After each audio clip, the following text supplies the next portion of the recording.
Hello everybody, thank you for watching the Vale Tudo Dojo. Happy Monday. I'm host Sensei Chuck Morris, Grandmaster and Black Belt of Vale Tudo. Before getting to the breakdown of Junior Dos Santos and Derek Lewis from UFC Fight Night 146, a week ago, John Jones defended his light heavyweight title against Anthony Smith. During the fight, John Jones was deducted 2 points for an illegal knee, and although Anthony Smith could have continued, he decided to soldier on, despite the fact he could have just taken a disqualification win and become champion through those means. He soldiered on and went on to lose the decision, which won Anthony Smith a lot of recognition in a lot of people's eyes for soldiering on. In my opinion, John Jones is on another level to Anthony Smith, much better, and if he had better steroids, John Jones probably could have got a finish by the third round. Also on the UFC 235 card, Kamaru Usman defeated Tyron Woodley for the welterweight championship of the world. Just utterly dominated him, took him down, grinded him up against the cage and beat him up for 5 rounds. The judges scoring the fight 50-44, 50-44 and 50-45. Referee Mark Goddard continually stood them up. At one point during the 4th round, stopped Usman and said, "Listen, Kamaru, it's a fight," just showing that Mark Goddard doesn't quite understand wrestling. Is how Dominic Cruz, the commentator and former UFC champion, described it. And also, that's all I got from last week's fights. Next fight for John Jones will probably be Thiago Santos. He's also on a tear at light heavyweight, undefeated at light heavyweight since moving up from middleweight. Probably the only guy that stands out at the top of the heap as the number one contender is Daniel Cormier, who's never fighting at light heavyweight again. You got Alex Gustafsson, who Jones has already beat twice and knocked him out in the last fight, or TKO'd him. And Anthony Smith is still up there, who Jones just beat. More on a couple of those guys later. As for Usman, probably be fighting Colby Covington next, the interim champ, the people's champion, if you will. We will not here at the Vale Tudo Dojo. Usman could potentially fight Tyron Woodley for a second time in a rematch, because Woodley was a dominant champion, a very good champion. Also, probably deserving of an immediate rematch. Probably won't get it because he's not one of Dana White's favourite people. Also, potential contender is the newly signed Ben Askren, who's coming off a controversial submission win over Robbie Lawler on the UFC 235 card. And he's also the teammate of Tyron Woodley, so the story sort of just writes itself as to why match those two against each other. The undefeated challenger, who's also the teammate of the former champion, and Usman, who just again become the champion and beat Tyron Woodley. We'll see what happens though. Also in the news, Miko Krokop suffered a stroke last week and has retired from fighting. The 44-year-old was having issues with his neck and suffered a stroke because of it. The issues with the vertebrae, I'm not really sure on all the details, but he was told by a doctor that if he took one more punch to the face, it could prove fatal. Krokop is the only person in history to hold K1, Pride and Ryzen Grand Prix championships. And he also has the record for the most finishes under the Zuffa banner, which includes UFC, Pride, Strike Force, and a few others, having 21 stoppages. I think he'd won his last 10 fights in MMA and kickboxing. It as kind of end of an era, really. A lot of the old Pride guys are fading away. Also in the news, Mackenzie Dern, a UFC strawweight contender, has announced that she's pregnant and will be sitting out for at least 9 months. I'm not sure exactly how long a time frame till she comes back. But she won't be competing in cage fighting or jiu-jitsu competitions for this foreseeable future. She does plan on coming back and says that she would like to be the first UFC champion that's also a mother, which is a sentiment also said by UFC strawweight Michelle Waterson. So maybe we set that up when she comes back, when Dern comes back. Former featherweight champ, finally some good news. Former featherweight champion Jose Aldo, who's ranked number 3 currently, will be taking on the number 5 ranked Aussie Alex Volkanovski. I'm practicing that all day and I still screwed it up.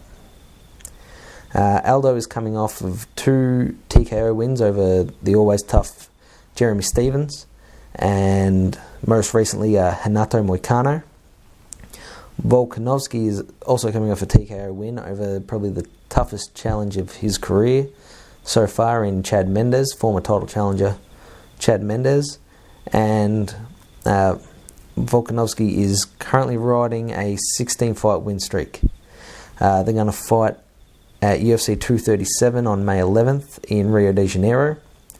The rest of the card, announced card so far, the strawweight title between Thug Rose Namajunas versus Jessica Andrade, Antonio Nogueira versus Ryan Spann, Jared Cannonier versus Anderson Silva, Irene Aldana versus Betch Correia, and Jose Aldo versus Volkanovski. Former UFC light heavyweight champion Vitor Belfort has just recently signed with One Championship. I nearly want to say One FC, their old name. Vitor's already got his next fight in mind.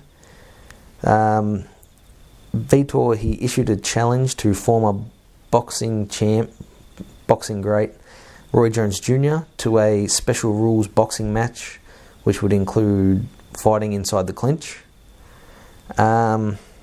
And word through the gyms and dojos of the world, Roy Jones has agreed to the fight. He has been looking for a fight since he very recently retired in his last fight against nobody.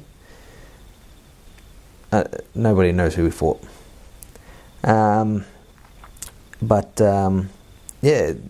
Jr. has already agreed to it. He's looking forward to it. Vitor joins. One Championship recently signed Sage Northcutt and former UFC champs Eddie Alvarez and Demetrius Johnson, which makes me think that One FC has deep pockets and deep enough to, bring Roy Jones over and give him the payday that he's probably looking for. Also in the news, speaking of former boxing greats, great might not be the right word. Paulie Malignaggi, the former 2-weight world champ in boxing, has signed with Bare Knuckle Fighting Championship. The 38-year-old has called out his former sparring partner, Conor McGregor, the former UFC 2-weight champion. He called Conor out on Twitter, calling him a coward. Malignaggi is still calling out McGregor since McGregor released sparring footage that the two had back when McGregor was training for his first professional boxing match against Floyd Mayweather. It's more likely that Paulie will be fighting McGregor teammate Artem Lobov, who recently was released by the UFC and is signed to BKFC. Lobov, though, will be making his promotional debut versus ex-UFC fighter Jason Knight on April the 6th. So after that, he'll probably be matched with Paulie. My final piece of news, Anthony Smith, who is coming off a unanimous decision loss to probably the greatest light heavyweight champion of all time. I should say that John Jones needs an asterisk next to champion at all times. Anthony Smith coming off that loss, he's already been matched with former title challenger Alexander Gustafsson in the main event of the UFC's return to Sweden. I don't have a date for that yet, but that's a really quick turnaround. It's what's good about the sport. It keeps moving forward. That's enough news. Anyway, earlier today, UFC Fight Night 146, Lewis versus Dos Santos from Wichita, Kansas. The attendance was reportedly 7,265, and they made $636,417 on the gate. In the main event, Junior Dos Santos TKO'd Derek Lewis in this round 2 of a fight that won Fight of the Night honours. They both swapped in the first round. They were swapping killer right hands, just knocking each other silly. At one point, Junior Dos Santos threw a spinning back kick that hit Derek Lewis in the stomach. I think in the replay it showed hit him in the liver. Really hurt Lewis. He was doubled over. He looked to be in a lot of pain. It was at first the commentators and myself thought he was just trying to play possum and try to lure Junior in, but for the rest of the round, the last 30 seconds of it, he kept covering up the spot where he'd been hit. Going into the fight, Junior Dos Santos was ranked at number 8. Before we get to that, in the second round, JDS landed a big right hand, which hurt Lewis, sent him kind of out of control, couldn't control his feet. He fell to the ground. A few more follow-up strikes by Dos Santos, and the Gypsy won. What's next for Junior? It's might have been my focus. I think he was ranked number 8 going into the fight, and he just beat Derek Lewis, who was ranked number 3. I think the next 3 possibilities for Junior are the number 2 ranked Francis Ngannou, who's also coming off a win over Cain Velasquez. And Junior said that he's open to the idea of having that fight. I haven't heard anything about Francis's what he wants to do. He could also potentially fight the number 1 ranked Stipe Miocic if Miocic would be open to the idea. Winner probably gets a title shot. It'd be a rubber match, as Junior beat Stipe the first time. Stipe beat Junior in the second fight. And I think it's a fun matchup. They had 2 great fights before. Probably have a third one. Junior's on a bit of a tear. But Stipe hasn't fought in a while since his title loss to the next possible contender for Junior challenger for Dos Santos is the champ, Daniel Cormier. Outside of Stipe, I think that Junior is the most deserving of a shot against champ DC. But DC's most likely going to be fighting Brock Lesnar. In the co-main event, and I apologise for getting this wrong, Elizeu Zaleski dos Santos submitted Curtis Melenda in round 1. I didn't watch the fights today. I saw the Lewis JDS fight, the Beneil Dariush fight, and the Lewis Smoker fight, but besides that, I missed the rest. As for what's next for Elizeu, I think that brings us to the next fight on the card between Nico Price, who knocked out Tim Means in round 1. I think that Nico Price probably he wants Usman after getting the knockout win over Tim Means. Most likely that's not going to happen, but Nico Price versus Dos Santos, why not? But during the fight of Nico Price versus Tim Means, Price knocked out Means with a right hook. Means seemed to roll his ankle when he fell. In his own words, Tim Means' own words, as posted on Instagram, wasn't my night. Where is it? Yeah, it wasn't my night. I have to get surgery, broken tibia and ankle. Nico caught me with a punch and my foot got stuck under me. Both men exchanged during that fight with little regards to their own safety. They were just looking to kill one another. And I think next for Nico, who wants a shot at the new champ, Kamaru Usman, which he probably won't get. He could maybe fight the number 12 ranked Neil Magny, or more likely I'd like to see him against Dos Santos, as they both won. They'll both be healed up at around the same time. Before that, Blagoy Ivanov unanimous decision win over UFC heavyweight veteran Ben Rothwell. The scores were 29-28, 29-28 and 29-28.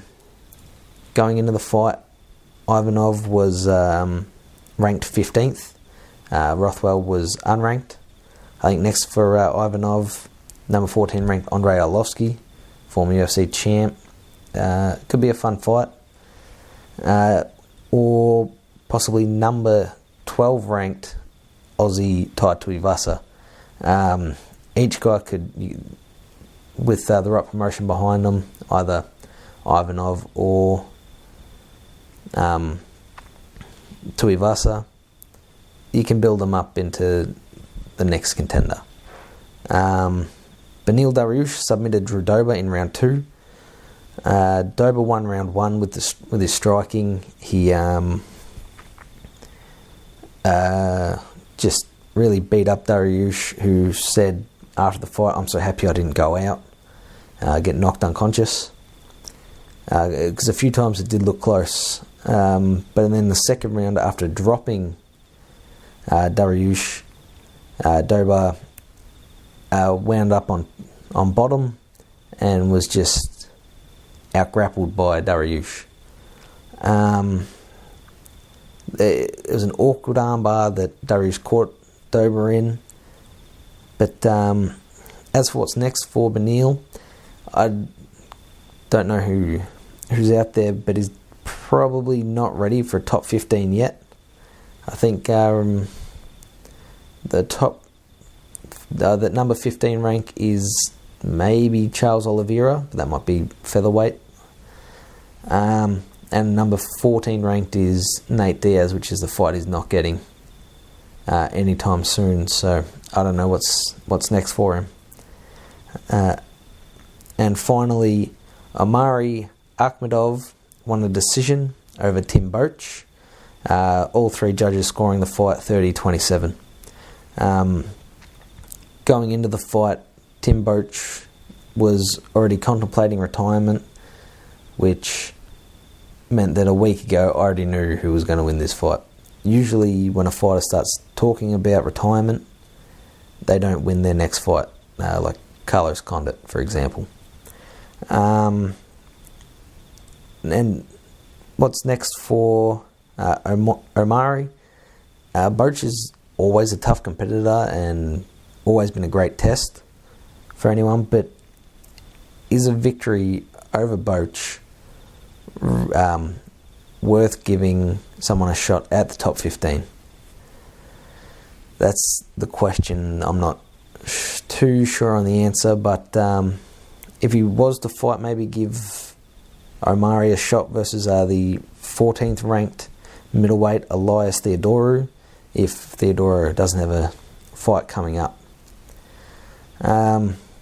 Anyway, that's all I've got. Thank you for tuning in. Thank you for watching. Just a real short one today. Join me probably later this week.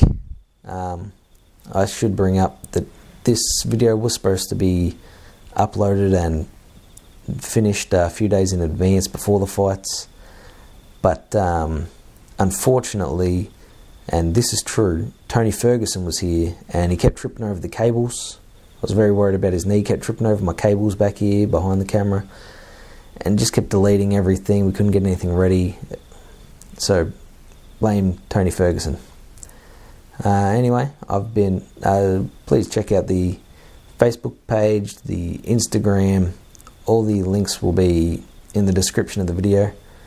Please hit like and subscribe. Leave a comment on anything in the show or not.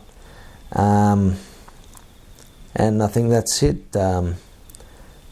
I'm Sensei Chuck Morris. Thank you for tuning in. Bo bo.